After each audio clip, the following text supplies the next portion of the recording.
buku tersebut ya.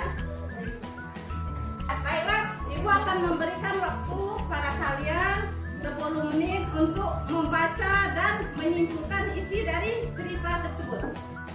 Ya, silakan kalian baca dan simpulkan.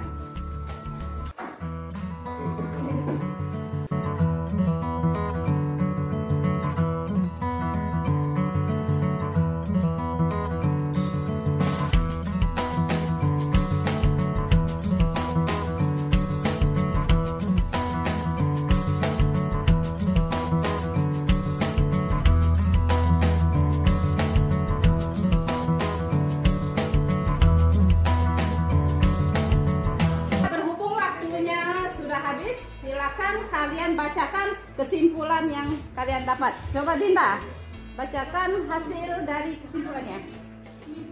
Batu berlubang. Ada seorang yang bernama Badri yang menimba ilmu di sebuah pesantren. Badri adalah orang yang bodoh, maka seringkali ia diejek-ejek oleh temannya.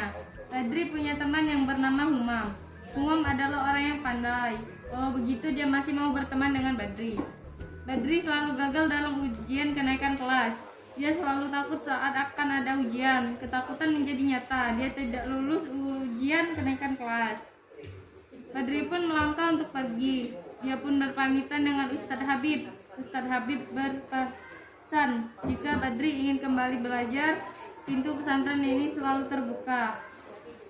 Badri berjalan tak tentu arah. Dia menaiki kereta hingga sampai di stasiun Senen. Di sana ia bertemu dengan seorang nenek.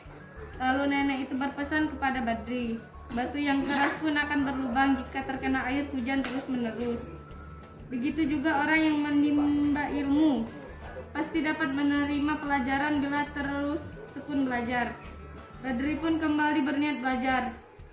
Rasulullah pun menyuruh kita belajar sampai hayat masih di badan. Meskipun tidak belajar di Ponpes, Badri ikut belajar paket di sebuah LSM di Jakarta.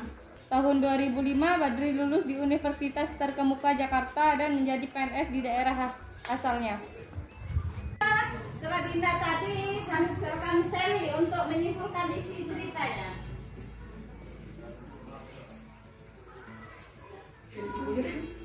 Assalamualaikum warahmatullahi wabarakatuh.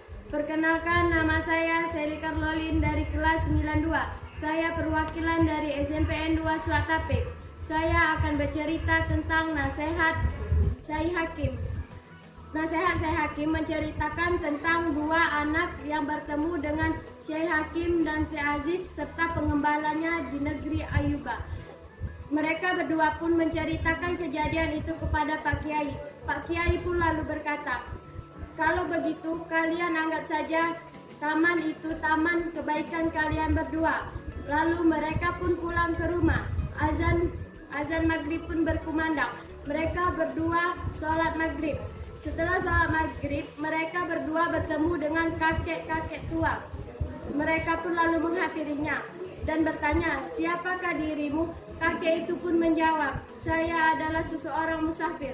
Lalu mereka pun pulang dan melewati taman. Mereka berdua bertemu dengan bekal yang dikaitkan dengan tongkat. Lalu mereka pun berniat untuk membawanya, tetapi mereka seakan terlempar ke padang pasir. Mereka berdua